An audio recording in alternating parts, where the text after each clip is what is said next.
प्रभु तेरी वाणी जीवन की रोटी, नैनों की ज्योति अंधेरा मिटाती।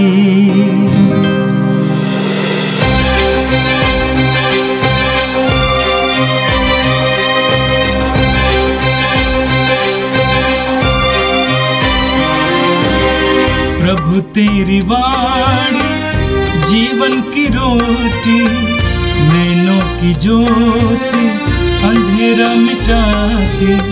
प्रभु तेरी वाणी जीवन की रोटी, नैनों की ज्योति अंधेरा मिटाती। वाणी वाणी वाणी वाणी वाणी पवित्र है, शाश्वत है, जीवन का मन्ना है।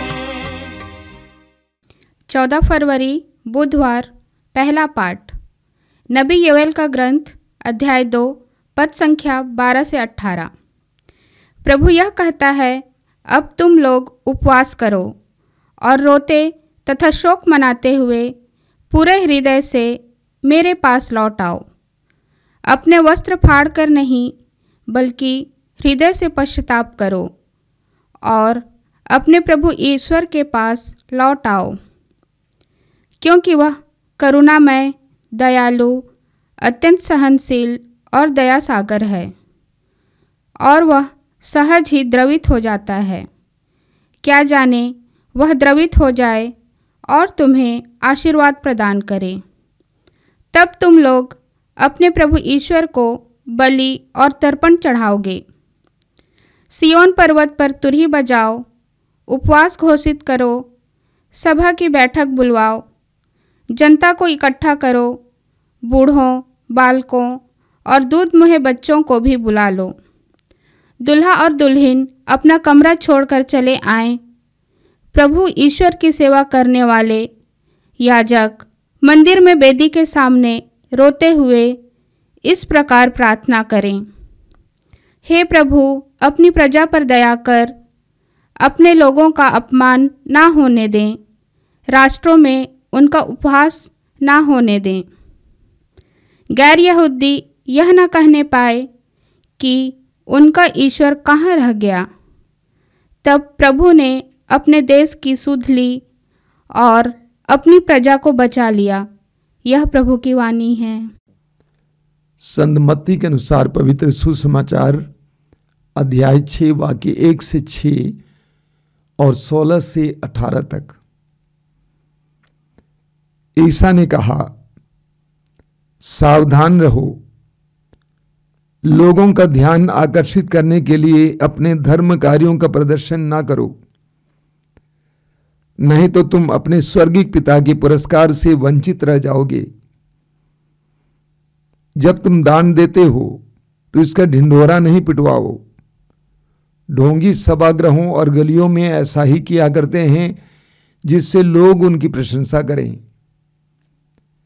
मैं तुम लोगों से कहता हूं, वे अपना पुरस्कार पा चुके हैं।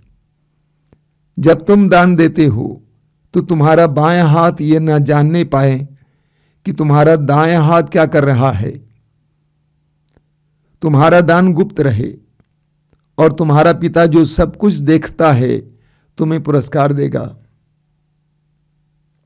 ढोंगियों की तरह प्रार्थना नहीं करो। वे सभागृहों में और चौकों पर खड़ा होकर प्रार्थना करना पसंद करते हैं जिससे लोग उन्हें देखें। मैं तुम लोगों से कहता हूं, वे अपना पुरस्कार पा चुके हैं। जब तुम प्रार्थना करते हो तो अपने कमरे में जाकर द्वार बंद कर लो और एकांत में अपने पिता से प्रार्थना करो। तुम्हारा पिता जो एकांत को भी देखता है तुम्हें पुरस्कार देगा। ढोंगियों की तरह मुंह उदास बनाकर उपवास नहीं करो। वे अपना मुंह मलिन बना लेते हैं जिससे लोग ये समझें कि वे उपवास कर रहे हैं। मैं तुम लोगों से कहता हूं, वे अपना पुरस्कार पा चुके हैं। जब तुम उपवास करते हो तो अपने सिर में तेल लगाओ और अपना मुंह धो लो, जिससे लोगों को नहीं केवल तुम्हारे पिता को जो अदृश्य है ये पता चले कि तुम उपवास कर रहे हो। तुम्हारा पिता जो अदृश्य को भी देखता है तुम्हें पुरस्कार देगा। ये प्रभु का दिव्य सुसमाचार है। क्रिस्त प्रभु की जय। मेरे प्रिय भाई और बहनों, आज राख बुधवार है और आज से 40सा काल शुरू होता है। हम मसीहियों के लिए, हम विश्वासियों के लिए सबसे महत्वपूर्ण पर्व है प्रभु यीशु के पुनरुत्थान का पर्व। उनकी मृत्यु और पुनरुत्थान का पर्व हमारे लिए विश्वास की नींव है और उस महान पर्व की तैयारी के रूप में हम लोग 40 दिन उपवास, प्रार्थना, त्याग, तपस्या में बिताते हैं। खजूर रविवार से लेकर प्रभु यीशु के पुनरुत्थान के पर्व के रविवार तक के समय को पुण्य सप्ताह कहा गया है और उस पुण्य सप्ताह से पहले 40 दिन हम उस पवित्र त्योहार के लिए अपने आप को तैयार करते हैं। कलीसिया अपने आप को तैयार करती है और आज से 40सा शुरू हो रहा है। आज राख बुधवार है। बहुत ही महत्वपूर्ण बात है।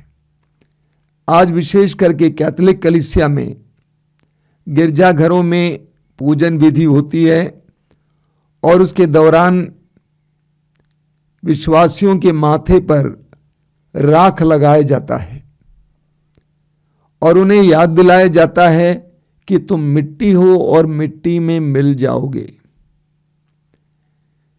40सा काल का प्रारंभ इस तरह होता है। हम विश्वासियों को याद दिलाया जाता है कि हम मिट्टी हैं, मिट्टी में मिल जाएंगे। इसलिए हमें एक सांसारिक जीवन नहीं बल्कि स्वर्गोन्मुख जीवन जीना चाहिए। स्वर्ग को अपनी दृष्टि में रखते हुए जीवन जीना चाहिए। आज का पहला पाठ आपने सुना नबी योएल के ग्रंथ की अध्याय 2 से था। वास्तव में आज का पहला पाठ 40सा काल के भाव को व्यक्त करता है। आगमन काल में हमारी प्रार्थना है, हे प्रभु यीशु आ। लेकिन 40सा काल में ठीक इसके विपरीत ईश्वर हमें बुलाता है, आओ, वापस आ जाओ, लौट आओ, घर वापस आओ। आज का पहला पाठ इस भाव को व्यक्त करता है। वचन में आपने सुना, प्रभु यह कहता है, अब तुम लोग उपवास करो और रोते तथा शोक मनाते हुए पूरे हृदय से मेरे पास लौट आओ। अपने वस्त्र फाड़कर नहीं बल्कि हृदय से पश्चाताप करो और अपने प्रभु ईश्वर के पास लौट आओ, क्योंकि वह करुणामय, दयालु, अत्यंत सहनशील और दया सागर है और वो सहज ही द्रवित हो जाता है। ये 40सा काल ईश्वर की ओर से हमारे लिए आह्वान है, लौट आओ। जब से आदि मानव ने पाप किया, ईश्वर की आज्ञा का उल्लंघन किया, ईश्वर से दूर भाग गया, ईश्वर ने पुरखों के द्वारा, नबियों के द्वारा, अपने भेजे हुए लोगों के द्वारा, प्रभु यीशु के द्वारा, उनके शिष्यों के द्वारा एक संदेश को बार बार दोहराया। वो है, वापस आ जाओ, लौट आओ, अब तुम लोग उपवास करो। अंग्रेजी में इसका अनुवाद और बेहतर है, even now return to me, यानी अब भी तुम वापस लौट आओ। तुम्हारी जिंदगी बर्बाद हो गई, परिवार बर्बाद हो गया, समाज बर्बाद हो गया, कोई बात नहीं, अब भी तुम लौट आओ। कैसे लौट आना है? उपवास करना, रोना, शोक मनाना और पूरे हृदय से ईश्वर के पास लौट आना। उपवास करते हुए, रोते हुए, अपने पूरे हृदय से वापस लौट आना। आगे प्रभु कहते हैं कि वस्त्र फाड़ कर नहीं बल्कि हृदय से पश्चाताप करो। यहूदियों में लोग अपने पश्चाताप को प्रकट करने के लिए अपने वस्त्र को फाड़ते थे। प्रभु कहते हैं तुम्हारे कितने वस्त्र फट गए, लेकिन तुम्हारा हृदय अभी भी फटा नहीं है, तुम्हारा जीवन अभी भी बदला नहीं है। इसीलिए प्रभु कहते हैं अपने वस्त्र फाड़ कर नहीं, बल्कि हृदय से पश्चाताप करो और अपने प्रभु ईश्वर के पास लौट आओ। क्यों? क्योंकि वो करुणामय है, दयालु है, अत्यंत सहनशील है और दया सागर है, और वह सहज ही दबित हो जाता है। पूरी बाइबल में हमें एक ऐसे ईश्वर के बारे में पढ़ने को मिलता है जो प्रेमी है, करुणामय है, दयालु है, अत्यंत सहनशील है। लूकस के सुसमाचार के अध्याय 15 के उड़ाऊ पुत्र के पिता को देखिए। पुत्र अपनी स्वेच्छा से धन लेकर परदेश चला जाता है। सब कुछ गंवाने के बाद बहुत बुरी अवस्था में वापस लौटता है तो पिता उसकी ओर दौड़ पड़ता, उसको गले से लगाता, उसको चूमता है बार बार। हमारा ईश्वर एक करुणामय ईश्वर है। यह आह्वान न केवल एक एक व्यक्ति के लिए बल्कि समूचे इस्राएलियों के लिए है। प्रभु कहते हैं सिय्योन पर्वत पर तुरही बजाओ, उपवास घोषित करो, सभा की बैठक बुलाओ और जनता को इकट्ठा करो, बूढ़ों, बालकों, दूध में बच्चों को भी बुलाओ, दूल्हा और दुल्हन अपना कमरा छोड़कर चले आएं। प्रभु ईश्वर की सेवा करने वाले याजक मंदिर में वेदी के सामने रोते हुए इस प्रकार प्रार्थना करें, प्रभु अपनी प्रजा पर दया कर अपने लोगों का अपमान न होने दे, राष्ट्रों में उनका उपहास होने न दे। तो ये 40 काल मेरे प्रिय भाई और बहनों हम सभी के लिए, बच्चे, जवान, बूढ़े, सबके लिए, पुरोहित, धर्म बहन, सबके लिए उपवास, प्रार्थना और घर वापसी का समय है। अपने पिता के भवन की ओर वापस आने का समय है। उड़ाऊ पुत्र अपने पिता के घर से दूर चला गया और तंगी में जीवन जीने लगा।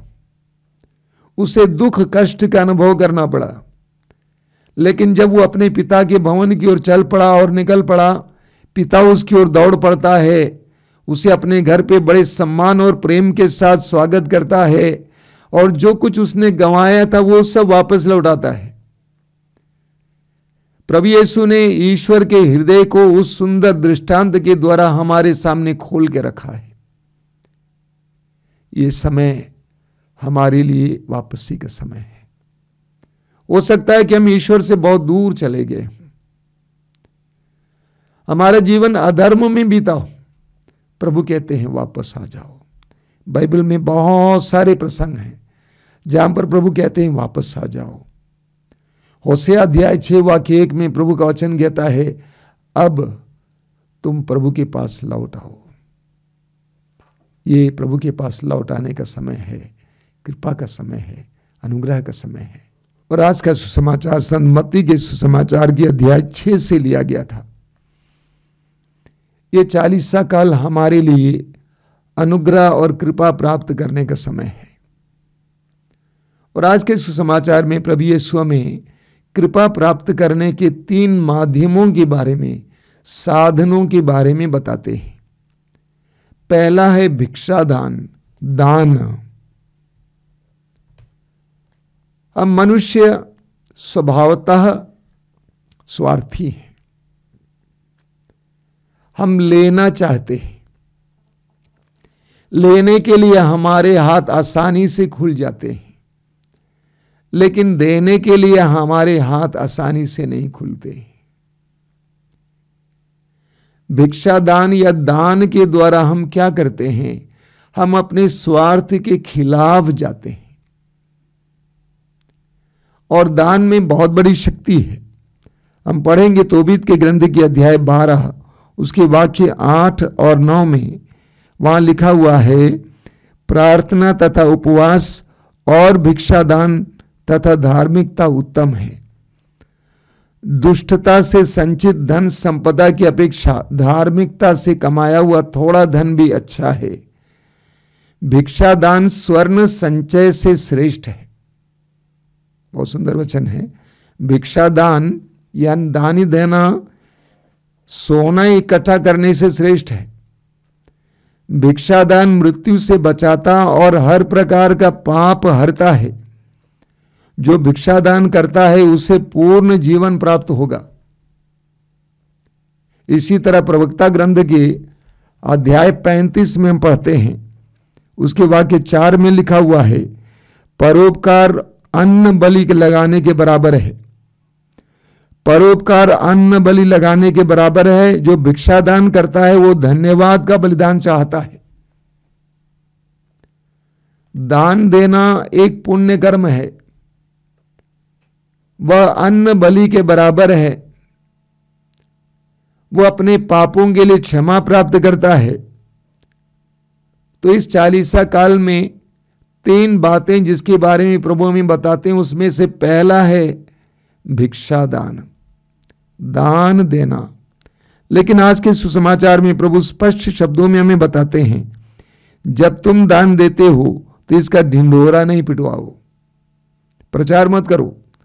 ढोंगी सभागृहों और गलियों में ऐसा ही किया करते हैं जिससे लोग उनकी प्रशंसा करें। मैं तुम लोगों से कहता हूं, वे अपना पुरस्कार पा चुके हैं। जब तुम दान देते हो तो तुम्हारा बायां हाथ ये न जानने पाए कि तुम्हारा दायां हाथ क्या कर रहा है। तुम्हारा दान गुप्त रहे और तुम्हारा पिता जो सब कुछ देखता है तुम्हें पुरस्कार देगा।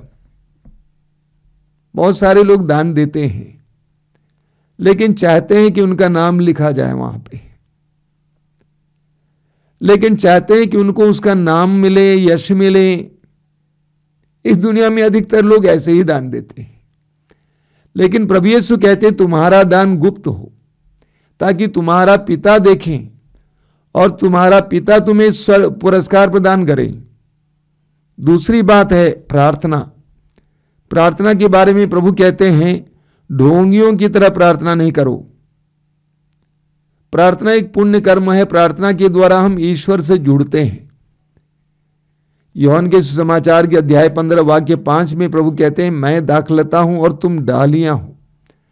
जो मुझ में रहता है और मैं जिसमें रहता हूं वही बहुत फैलता है, क्योंकि मुझसे अलग रहकर तुम कुछ भी नहीं कर सकते। कृपा प्राप्त करने का एक बहुत बड़ा माध्यम है प्रभु के साथ जुड़ना प्रार्थना में। जब हम प्रभु के साथ जुड़ते हैं तो प्रभु की कृपा हमारी ओर बहने लगती है। जिस तरह दाखलता से उस डाली की ओर रस बहता है, उसी तरह प्रार्थना के दौरान ईश्वर की कृपा हमारी ओर बहने लगती है। और प्रभु यीशु कहते हैं ढोंगियों की तरह प्रार्थना नहीं करो। वे सभागृहों में और चौकों पर खड़ा होकर प्रार्थना करना पसंद करते हैं जिससे लोग उन्हें देखें। मैं तुम लोगों से कहता हूं वे अपना पुरस्कार पा चुके हैं। बहुत सारे लोग दिखाने के लिए प्रार्थना करते हैं, लोगों को दिखाने के लिए कि मैं एक धर्मी व्यक्ति हूं, पवित्र व्यक्ति हूं, प्रार्थना करने वाला व्यक्ति हूं। लेकिन प्रभु क्या कहते हैं? प्रभु कहते हैं जब तुम प्रार्थना करते हो तो अपने कमरे में जाकर द्वार बंद कर लो और एकांत में अपने पिता से प्रार्थना करो। तुम्हारा पिता जो एकांत को भी देखता है तुम्हें पुरस्कार देगा। इसका मतलब यह नहीं है कि हम समूह में प्रार्थना ना करें, बल्कि प्रभु कहते हैं कि तुम्हारी प्रार्थना दूसरों को दिखाने के लिए नहीं होना चाहिए, किसी को खुश करने के लिए नहीं होना चाहिए। पत्नी को खुश करने के लिए पति गिरजाघर जाता है, प्रार्थना में जाता है।